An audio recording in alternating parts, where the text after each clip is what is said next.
Ever catch yourself watching kids play, you know? Like, really getting into it, building forts, making up rules, totally lost in their own world. And you kind of think, wow, what is it about play that's so captivating, even for us grown-ups? Well, get this.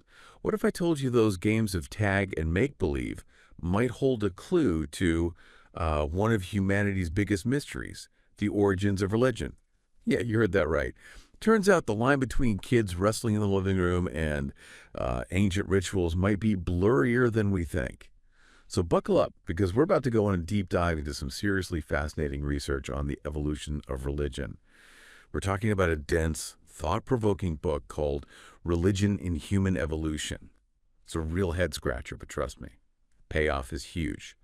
We're going way back beyond organized religion, beyond written scriptures, beyond those fancy temples to explore where this whole human impulse to believe in something bigger than ourselves, something beyond the everyday, even began. Okay, let's unpack this. First things first, religion. It's a cultural system, right? A whole web of beliefs, practices, and, that feeling of connecting to something transcendent. But how did it all start? Could it be rooted in something deeper, something more primal, something, well, maybe even a little bit surprising? Clifford Geertz, this brilliant anthropologist, had this idea of overlapping realities. He basically said there's the everyday world, the common sense world, where we're like, okay, this is a coffee cup, the sun's out, 2 + 2 = 4. Makes sense, right? Sure. But then Geertz argued that there are these other realities we create through culture, things like art, music, and, yep, you guessed it, religion. And get this, these created realities aren't just separate, like existing in a vacuum. They actually overlap with our everyday world, influencing how we see things, how we act, how we understand our place in everything. Think about it. Have you ever been to a concert and the music just like completely transports you? Or maybe you had a moment of awe in nature, like standing under a sky full of stars and felt this overwhelming sense of connection to something vast and mysterious. Those are those realities overlapping. Those moments where the everyday world seems to, shimmer and reveal something deeper. Here's where it gets really interesting. As human societies evolved, so did religion. Back when we were just small groups of hunter-gatherers living that nomadic life, religion was probably pretty simple too, right? But as things got more complex, as we started settling down, farming the land, building cities, developing social hierarchies, boom, religion got more complex too. It started developing narratives and rituals that reflected these new ways of life, these power structures, these changing understandings of the world. For example, think about the Axial Age, this period in the first millennium BCE, when all sorts of new philosophical and religious ideas were popping up across the globe. You had the ancient Greeks, the Israelites, the Chinese, the Indians, all wrestling with these big existential questions about the meaning of life, the nature of reality, the existence of the divine. And their religious beliefs were evolving right alongside these philosophical shifts. It's like this incredible feedback loop, culture shaping religion, religion shaping culture. But hold on a second. If religion is this cultural creation, this product of human imagination and social forces, how come it feels so real? I mean, people don't just think they believe in God or the divine or whatever, right? They feel it. It's like a deep, visceral experience. Now, Abraham Maslow, the hierarchy of needs guy, he had something to say about this. He talked about 2 different ways of experiencing the world: being cognition and deficiency cognition. Deficient cognition is all about our basic needs, right? Food, water, shelter, safety, that gotta have it stuff. It's focused on what we lack, what we need to get by. Sounds familiar, right? It's basically our default mode, that common sense world we were talking about. But being cognition is different. It's about experiencing the world as a whole, as a unified thing. It's about awe and wonder, about feeling connected to something bigger than ourselves, beyond our immediate needs and wants. And Maslow thought that religious experiences often tapped into this being cognition. It's like they're connecting us to a different dimension of reality, a reality that's always there, humming beneath the surface, but that we often miss in our day-to-day grind. So maybe, just maybe, that feeling of religious reality isn't just some made-up thing, some cultural fabrication. Maybe it's a glimpse into a different way of experiencing the world, a way that's been with us for a long, long time. Okay, but how does religion actually communicate its message? How does it convey these deep truths, these glimpses into the transcendent? Turns out it uses these things called representations. Think of it like this: unitive events, an active representation, and symbolic representation. These are the tools religion uses to make the abstract concrete, to connect us to those overlapping realities, to bridge the gap between the everyday and the divine. First up, unitive events. These are those powerful, often wordless experiences that connect you to something larger than yourself. Think about a mystical experience, right, where you feel this overwhelming sense of unity or a deeply moving communal ritual that brings people together in a shared sense of purpose and belonging. These are unitive events, moments of transcendence that leave a lasting impact. Then there's enactive representation, which is basically embodying religious meaning through physical actions. Things like bowing, kneeling, dancing, sharing a meal. These aren't just empty gestures, right? They're ways of physically enacting religious beliefs and values. You're not just thinking about them, you're living them, expressing them through your body, your movements, your interactions with others.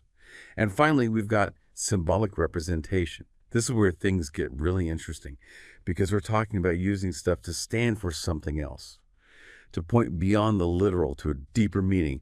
Icons, music, poetry, myths, stories, these are all symbols that help us make sense of the world, connect with the transcendent, and transmit those big, complex religious ideas across generations. Personally, I'm a sucker for a good story, right? So I was totally captivated by how important myth and narrative are in religion. Think about it.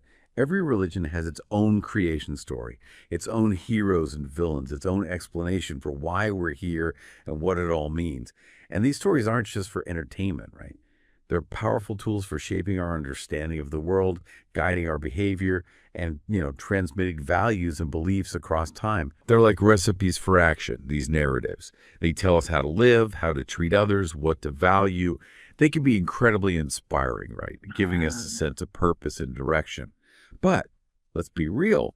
They can also be used to justify some pretty messed up things like oppression, violence, intolerance. That's why it's so important to be critical of the stories we tell ourselves and to question the narratives that shape our lives. Okay, ready for this? This is where things get seriously mind-blowing. What if I told you that the roots of religion might go all the way back to, wait for it, the origins of mammalian play? Yeah, you heard that right. Play. Those epic games of tag, those wrestling matches in the living room.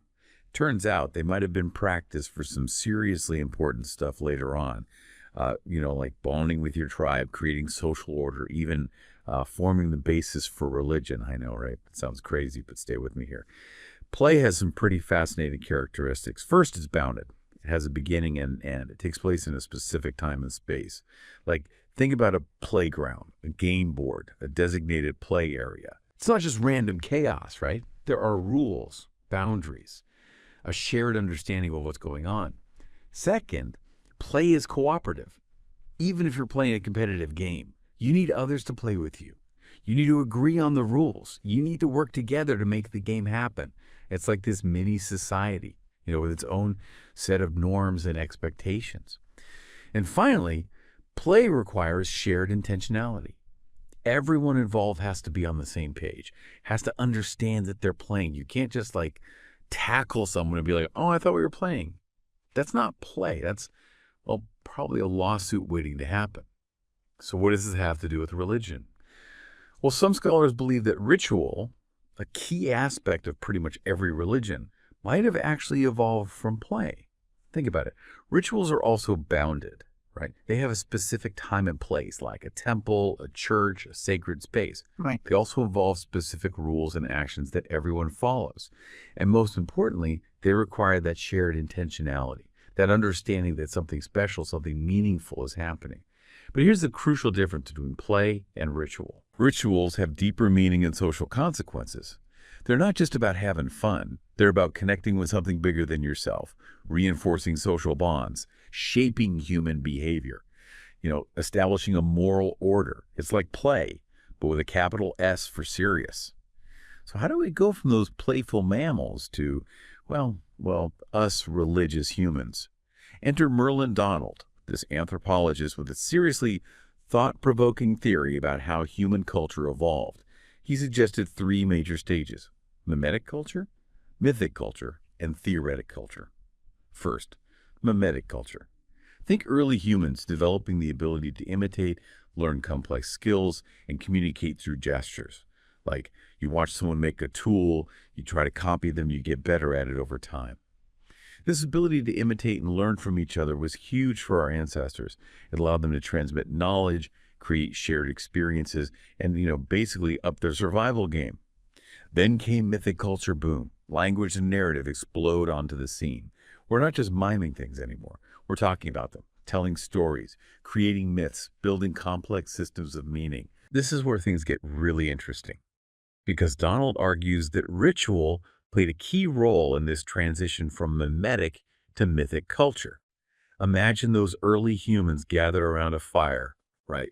Dancing and chanting, moving together in a shared rhythm. They're not just mimicking actions anymore. They're creating something new, something meaningful. They're strengthening social bonds, establishing a shared identity, and maybe, just maybe, laying the groundwork for the development of language and narrative. It's like they're literally creating the building blocks of culture, step by step, beat by beat. And finally, we reach theoretic culture, the age of abstract thought, logic, philosophy, science.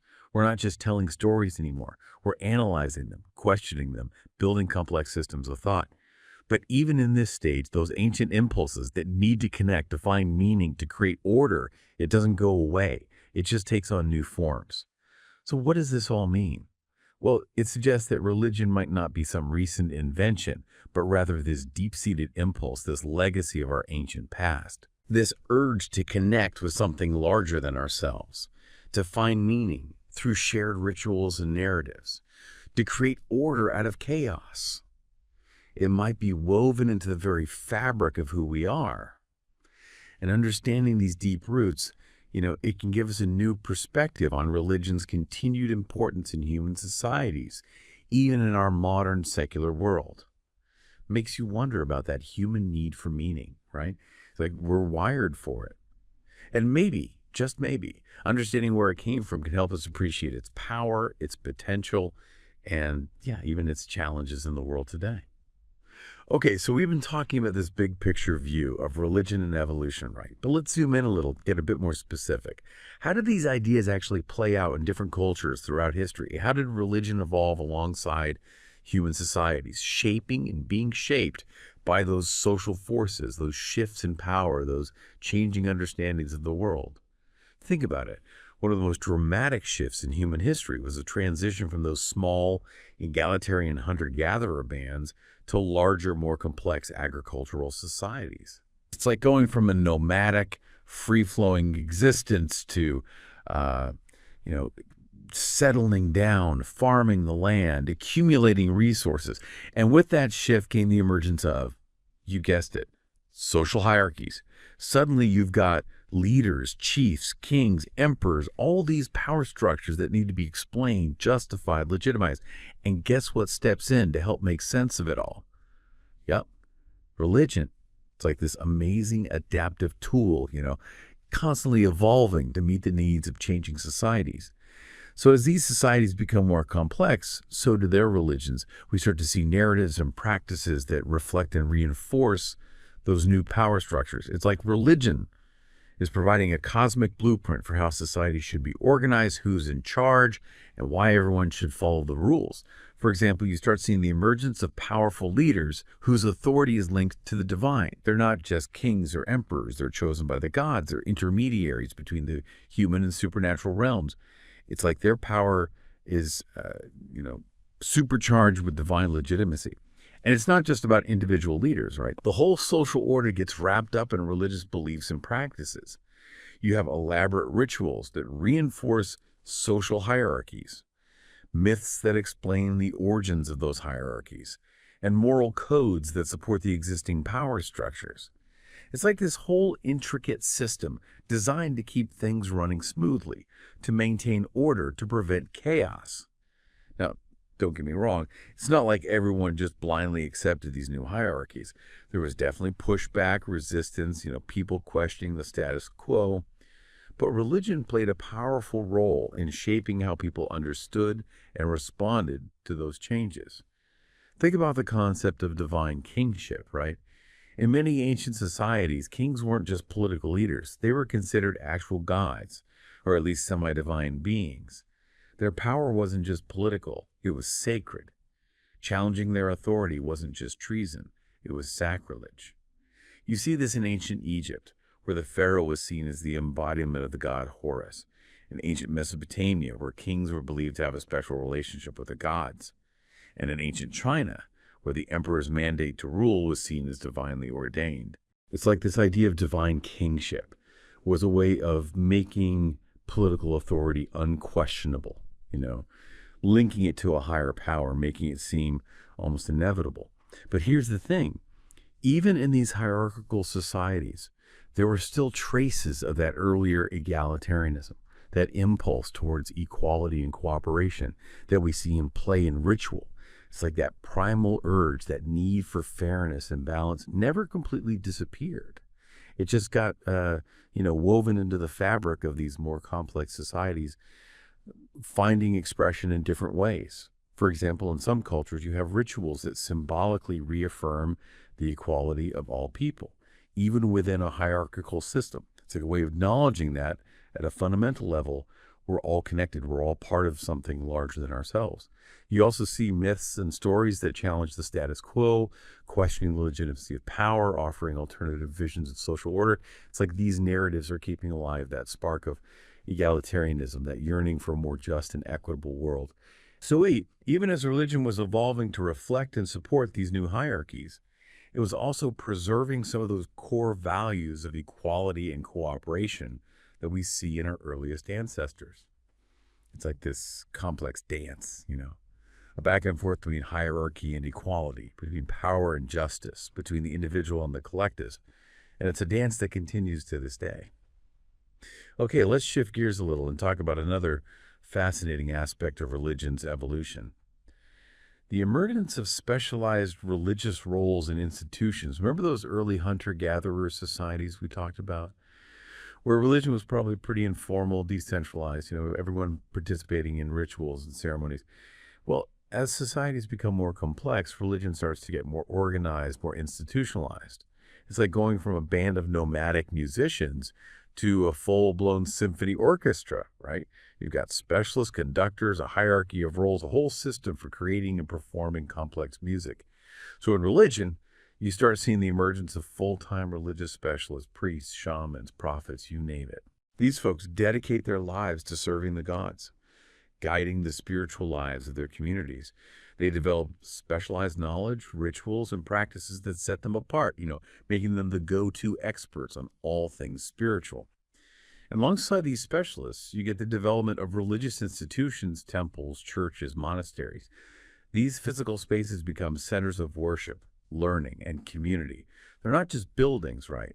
They're symbols of religious authority, places where people gather to connect with the divine, to learn about their faith, to reinforce those social bonds. Now, this emergence of specialized roles and institutions, it had a huge impact on how religion evolved. On the one hand, it led to greater complexity and sophistication. Religious beliefs and practices became more elaborate, more codified, and more systematized. It's like going from a collection of oral stories to a written scripture, from a loose collection of rituals to a formalized liturgy. But on the other hand, it also created some, shall we say, interesting challenges. For one thing, it introduced the potential for conflict between religious and secular authorities. When you've got powerful religious institutions, they can sometimes clash with the powers that be, kings, emperors, politicians. It's like this ongoing tension between the spiritual and the temporal, the sacred and the profane. You also see the potential for religious institutions to become, how can I put this delicately, a little too focused on power and dogma, Sometimes they lose touch with the needs of the people they're supposed to be serving. When religion becomes too rigid, too obsessed with rules and hierarchies, it can lose its spiritual vitality, its connection to the lived experiences of ordinary people. And then there's the whole issue of religious diversity. As different religious traditions merged and spread, they sometimes came into conflict with each other, right? And this could lead to tension, persecution, even violence. It's like that old saying, too many cooks spoil the broth, but with, way higher stakes. So the evolution of specialized religious roles and institutions, it's a mixed bag. It brought about greater complexity and sophistication, but it also created new challenges and tensions that continue to shape the religious landscape today. It's like a never-ending story, this interplay between religion and human societies, this constant dance of adaptation, innovation, and, well, sometimes a bit of drama too. True self. And they suggest that Atman is ultimately identical with Brahman. It's like they're saying, hey, guess what? You're not just this limited individual being. You're actually part of something much bigger, something eternal and infinite. You are, in a sense, divine. This idea that the individual soul is one with the ultimate reality is a central tenet of Hinduism and has profound implications for how Hindus understand the nature of self, the purpose of life, and the path to liberation. So the Vedic tradition, it was this dynamic and ever-evolving tapestry of beliefs, practices, and philosophical speculations. It laid the groundwork for Hinduism, one of the world's oldest and most diverse religions, and it continues to shape Indian culture and spirituality to this day. It's like this ancient river, flowing through the centuries, constantly changing, adapting, but always carrying with it the essence of those original Vedic insights. Now let's shift our focus to another pivotal moment in the evolution of ancient Indian religion, the emergence of Buddhism. It all started with Siddhartha Gautama, a prince who lived in northern India in the 6th century BCE. He was born into a life of privilege and luxury, the whole 9 yards, palaces, servants, you name it. But he became disillusioned with the material world, seeing the suffering that was all around him, the impermanence of everything, the endless cycle of birth, death, and rebirth. So he did what any sensible prince would do. He renounced his wealth and status, left his family, and set out on a quest for enlightenment, a way to escape the suffering that seemed inherent to human existence. After years of meditation and spiritual practice, he achieved enlightenment under a Bodhi tree, like one of those aha moments that changes everything. And he became known as the Buddha, the awakened one, the enlightened one, the guy who figured it all out. The Buddha's teachings challenged the authority of the Brahmins, the priestly class of the Vedic tradition. He wasn't about those elaborate rituals and sacrifices, the whole pomp and circumstance of the Vedic religion. He was all about getting to the heart of the matter, finding a practical path to liberation from suffering. He rejected the caste system, the elaborate rituals of sacrifice, and the idea that liberation could only be achieved through knowledge of the Vedas. He was like, hey, everyone deserves a shot at enlightenment, regardless of their social status or the knowledge of ancient scriptures. Oh. It was a radical message of equality and accessibility, opening up the path to liberation to everyone. Instead of all that ritual and dogma, the Buddha offered a new path to enlightenment based on the 4 noble truths. 1, the truth of suffering life is full of it, right?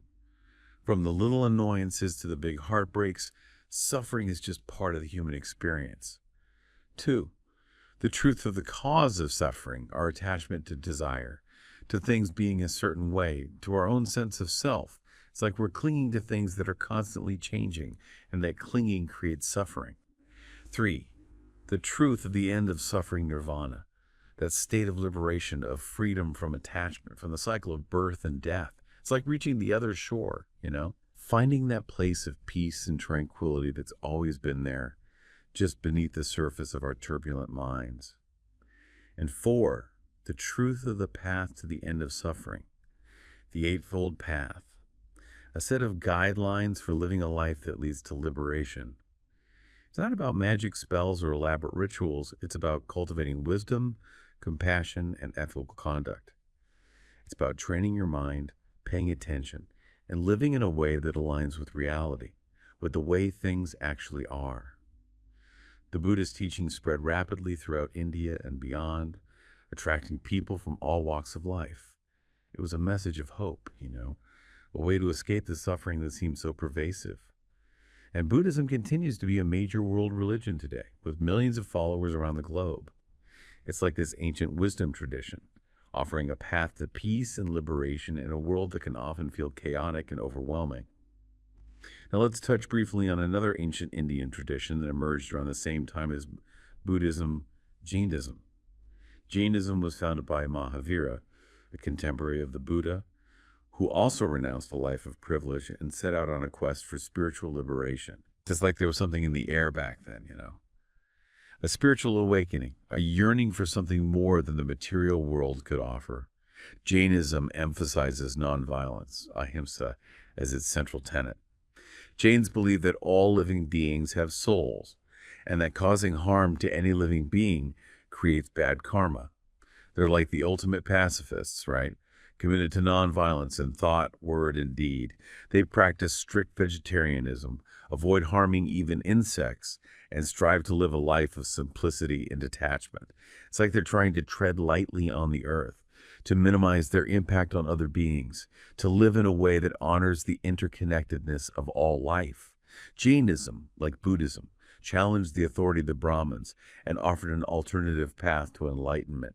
It's like they were part of this spiritual revolution, this questioning of traditional hierarchies and dogmas, this search for a more authentic and meaningful way of life.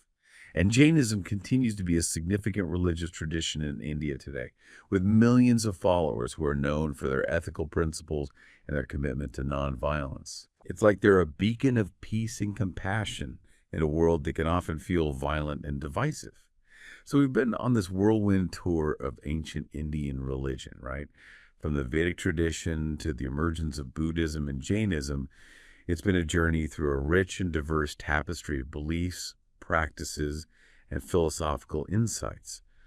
But one thing that stands out that connects all these traditions is the emphasis on the interconnectedness of all things, the consequences of our actions, and the ultimate goal of human existence, liberation from suffering, from the cycle of birth and death. It's like they were all seeking that same ultimate truth, that same path to freedom, that same connection to something bigger than themselves. Now, remember how we talked about the role of play and ritual in the evolution of religion? Well, ancient India offers some fascinating examples of how these ideas played out in practice. It's like they took those primal impulses, those needs for play, for ritual, for connection, and wove them into the very fabric of their religious traditions. For example, in Hinduism, there's a long tradition of ritual drama and dance, which is seen as a way of enacting sacred myths and connecting with the divine. You've got these classical Indian dance forms, Bharatanatyam, Kathak, Odissi, Kuchipudi, and Manipuri, which are not just forms of entertainment, right? They're sacred rituals, imbued with religious symbolism and spiritual meaning. It's like they're using their bodies, their movements, their expressions to tell sacred stories, to embody divine energies, to connect with something larger than themselves. These dances often tell stories from Hindu mythology, depicting the lives of gods, goddesses, and heroes. And they're performed with elaborate costumes, gestures, and facial expressions that convey deep emotions and spiritual truths. It's like they're bringing those myths to life, making them visceral and immediate, allowing the audience to participate in the sacred drama. You also see the use of play and ritual in other Indian religious traditions like Buddhism and Jainism. For example, in Tibetan Buddhism, there's a tradition of ritual debates where monks engage in lively discussions and arguments about philosophical points. This is like a form of intellectual play, a way of sharpening their minds and deepening their understanding of Buddhist teachings. It's like they're using debate as a tool for spiritual growth, for honing their understanding of complex philosophical concepts. And in Jainism, there's a practice called pratikramana, which involves a daily ritual of self-reflection and confession. It's a way of acknowledging one's transgressions, purifying the mind, and renewing one's commitment to nonviolence and ethical conduct. It's like a daily reset, a way of starting fresh, of recommitting to living a life in alignment with their values. So, ancient Indian religion, it was more than just a set of beliefs and practices. It was a rich and vibrant tapestry, weaving together play, ritual, mythology, philosophy, and everyday life. It was a way of understanding the world, connecting with the divine, and seeking to live a life of meaning and purpose. All right, folks, we've come to the end of our deep dive into the evolution of religion. I know it's been a long and winding journey, but I hope you found it as mind-blowing and thought-provoking as I have. We've covered a lot of ground, from the playful origins of ritual to the complex tapestry of religious traditions that have shaped human history. We've explored how religion has adapted and evolved alongside human societies, reflecting our changing understandings of the world, our deepest fears and aspirations, our enduring need to connect with something larger than ourselves. So the next time you find yourself wondering about the nature of belief, the power of ritual, or the human search for meaning, remember those ancient impulses, those deep-seated needs that have shaped us from the very beginning. And who knows, maybe you'll even discover something new about yourself along the way.